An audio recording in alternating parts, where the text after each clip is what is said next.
Specifically speaking about Taiwan, the Chinese military forces have been getting closer and closer to the Taiwanese shore. So they've already erased the median line as a norm that they would abide by.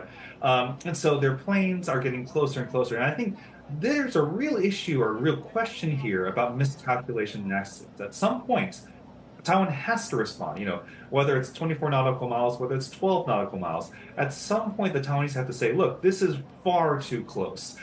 We don't have enough warning time. We don't have enough ability to respond. We do have to send out more planes in response to these kinds of incursions. And that just means there's a much greater chance of escalation and miscalculation and accidents. I do want to emphasize this is very much driven by the Chinese side. They are the ones that are pushing the kind of where that red line actually is. If they would just back off, I think we'd actually get much more peace across the strait.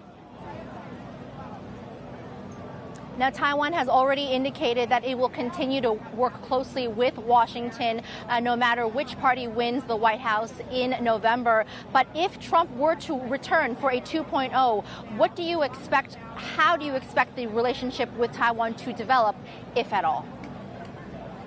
That's a really interesting question. I think it's tricky because speaking personally, I'm skeptical that Trump has national policy so much as he has personal policy. And so it's important then to see who actually gets in the seat in, say, the Secretary of Defense's office, also the Undersecretary of Defense. There's a whole variety of actors out there.